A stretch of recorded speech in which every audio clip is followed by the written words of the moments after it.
Beautiful love. On the 10th of May 2023, the Round Britain cruise RBC 60 came to Plymouth, and we were there to record it. What's your name? Patrick. Hello, Patrick. And what's your boat called? So she is called Capraia. Yes. She's a Herd 28 built in Mile Bridge, just on the Foul, not far away. So she's a Cornish boat, and she's modelled on the Falmouth working boat. And if you're familiar with the River Foul and racing in the Foul, then you would have seen those boats racing during Foul Week and at various other festivals. So she's modelled on that. Yes. She's obviously got a cabin, so she's a cruising version. And how long have you had her?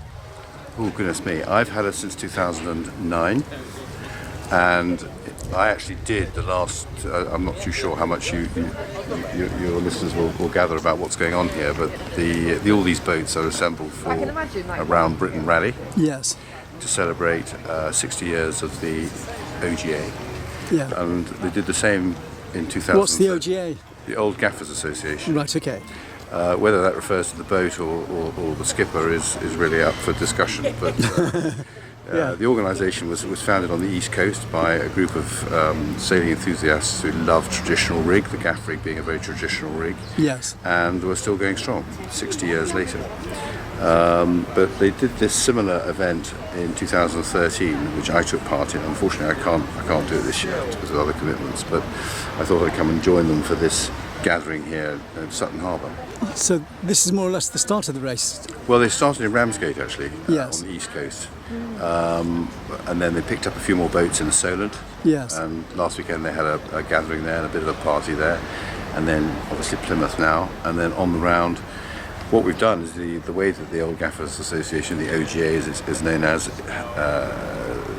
is organised is that each area around our coast is covered. So there are about 10 areas, and the idea being that each area will host a party, in inverted commas, or parties, which is what this. There's two parties in Plymouth, isn't there? There's one in the box, exactly. and then one at the Royal Corinthian as well, and then one tonight. The Southwest Gaffers have got a double celebration because they're celebrating their own anniversary as well as the OGA's 60th. So it's 50 years for the Southwest Gaffers and 60 years for the national, the OGA. And what were Gaffers designed for?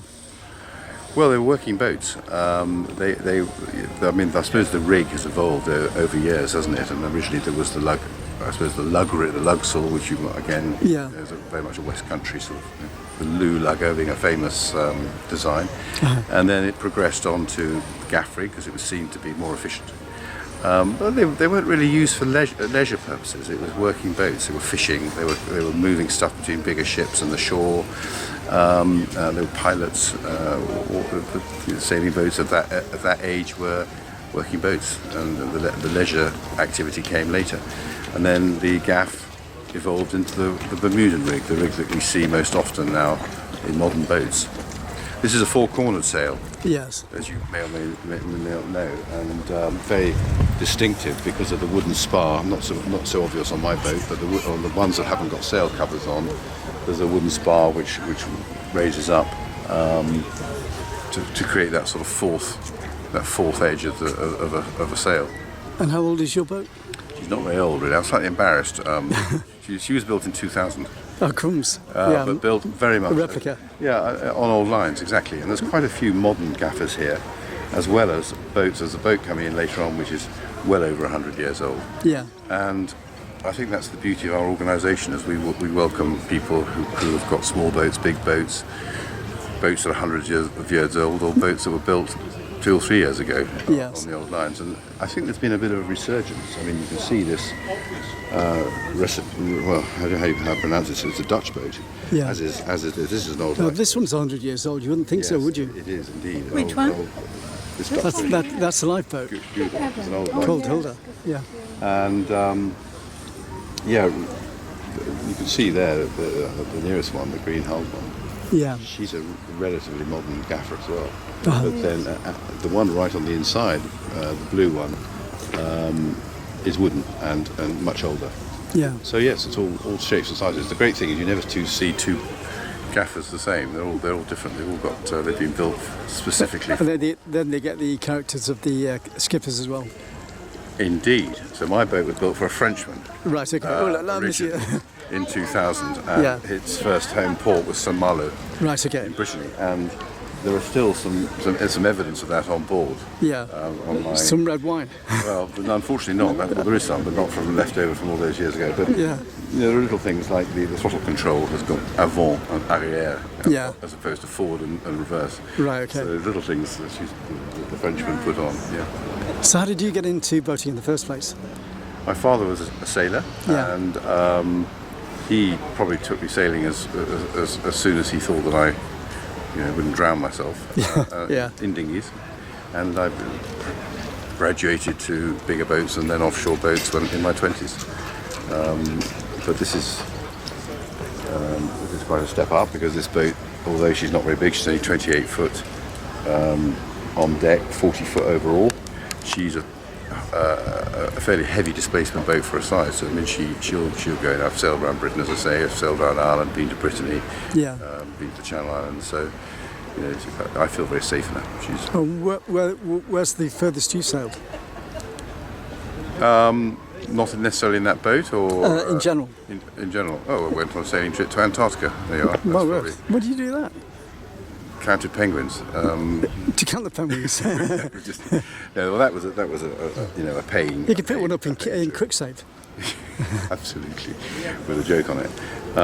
So no, this was an amazing trip, because we went in a square rigger, Yeah. a Dutch boat called the Bark Europa from Ushuaia in Patagonia. Was that like a geographical expedition? Yeah, it was a. I'm trying to hesitate to use the word cruise. Yeah. But it was a sort of a cruise for the more hardy, Yeah. hardy-minded, and it was as you might imagine, going to Antarctica was just unbelievable. Well, Darwin sailed from here to discover the origins of the species. Yes, is quite around amazing. around the Cape. Inspiring for Plymouth, yeah. Yeah. The Galapagos. Yeah, that's right, yeah. Yes, yeah, indeed. Well, we didn't go quite that far, but we crossed the Southern Ocean, and we did get down to the Antarctic. And what, any excitement happening on the way down? No, I suppose not really. Everything went well. Very competent crew, big, tough, steel-hulled Yeah. vessel. No, we had some quite strong winds. It was the first time I'd been in a force 10 gale. Crumbs. So that was Rock and roll. interesting. There wasn't a queue at meal times.